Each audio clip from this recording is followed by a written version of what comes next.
మరొక breaking news చూస్తున్నాం. మనం తెలంగాణ అసెంబ్లీలకు ముందే శాసనసభ ఆవరణలో కొంతసేపు ఉద్రిక్తతకు దారితీసింది. బీజేపీ ఎమ్మెల్యేలు మార్షల్స్ కు మధ్య వాగ్వాదం జరిగింది. మీడియా పాయింట్ కు ఎండిన మొక్కజొన్న వరి పంటతో వెళ్తున్న బీజేపీ ఎమ్మెల్యేలను మార్షల్స్ అడ్డుకున్నారు. బీజేపీ ఎమ్మెల్యేల నుంచి ఎండిపోయిన పంటలను లాక్కున్నారు. రైతులకు కాంగ్రెస్ పార్టీ రైతులకు కాంగ్రెస్ ప్రభుత్వం రైతులకు కాంగ్రెస్ ప్రభుత్వం 2 లక్షల రుణమాఫీ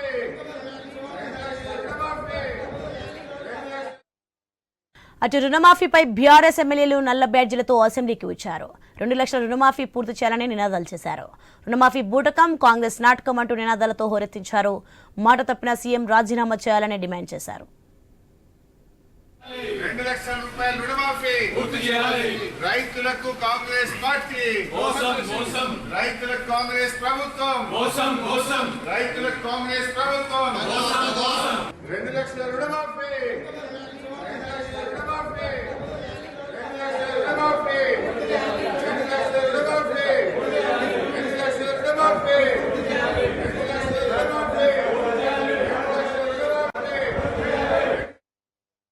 బ్రేకింగ్ న్యూస్ చూస్తున్నాం. మనం తెలంగాణ అసెంబ్లీలకు ముందే శాసనసభ ఆవరణలో కొంతసేపు ఉద్రిక్తతకు దారితీసింది. బీజేపీ ఎమ్మెల్యేలు మార్షల్స్ కు మధ్య వాగ్వాదం జరిగింది. రైతుకి ఇదే అంశానికి సంబంధించి మరింత సమాచారం స్వామి ఫోన్ లైన్ లో అందిస్తారు.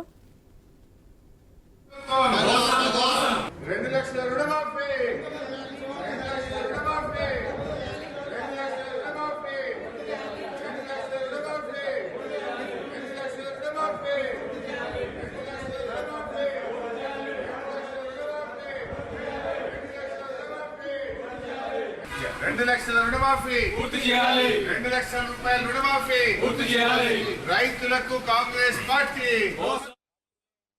బ్రేకింగ్ న్యూస్ చూస్తున్నాం. తెలంగాణ అసెంబ్లీలకు ముందే శాసనసభ ఆవరణలో కొంతసేపు ఉద్రిక్తత దారితీసింది. బీజేపీ ఎమ్మెల్యేలు మార్షల్స్ కు మధ్య వాగ్వాదం జరిగింది. రైతుకి ఇదే అంశానికి సంబంధించి మరింత సమాచారం ప్రతినిధి స్వామి ఫోన్ లైన్ లో అందిస్తారు. స్వామి, మనం చూసుకోవచ్చు, మాట తప్పిన సీఎం రాజీనామా చేయాలని డిమాండ్ చేస్తున్నారు బీఆర్ఎస్ నేతలు. దీనికి సంబంధించిన పూర్తి డీటెయిల్స్ ఏంటి?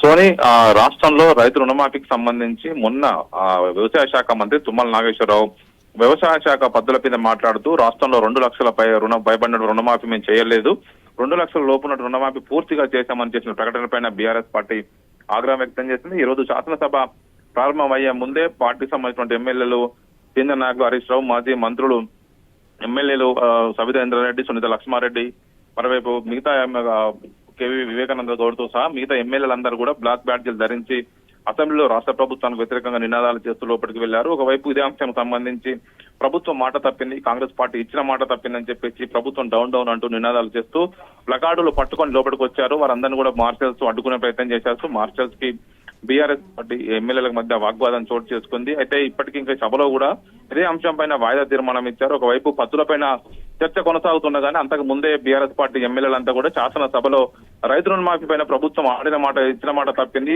కామారెడ్డి ఒకవైపు ఇటు వరంగల్ డిక్లరేషన్ కు తూట్లు పడిచారని చెప్పేసి కూడా వారంతా కూడా ప్రభుత్వం పైన ఒకవైపు ఆగ్రహం వ్యక్తం చేస్తారు. రాష్ట్రంలో లక్షలాది మంది రైతులు ఇంకా రైతు రుణమాఫీ కాక ఇబ్బంది పడుతుంటే ప్రభుత్వం మాత్రం రుణమాఫీ పూర్తి చేసిన ప్రకటన పట్ల వాళ్ళంతా కూడా ఆగ్రహం వ్యక్తం చేస్తారు. అనేక చోట్ల కూడా రైతులు వివిధ రకాల టెక్నికల్ కారణాల వల్ల చాలా మంది కూడా ఇంకా రుణమాఫీ పూర్తి కాలేదు. మరోవైపు 2 లక్షల పైన ఉన్న వారికి ముఖ్యమంత్రి రేవంత్ రెడ్డి ఇచ్చిన మాట మేరకు చాలా మంది కూడా 2 లక్షల పైన ఉన్నటువంటి రుణాన్ని చెల్లించి 2 లక్షల లోపు అవుతుందని చెప్పేసి చాలా మంది ఎదురు చూస్తారు. అది పూర్తి కాక ఇప్పుడు అంత ఇబ్బంది పడే పరిస్థితి తలెత్తిందని చెప్పేసి కూడా బీఆర్ఎస్ నేతలంతా కూడా ఆగ్రహంగా ఉన్నారు. అదే విషయం సంబంధించి అసెంబ్లీలో వైపు బ్లాక్ బాడ్జీలు ధరించి నల్ల బాడ్జీలు ధరించి వాళ్ళంతా కూడా నిరసన అయితే వ్యక్తం చేస్తున్నారు. Soni, okay, right, thank you Swamy.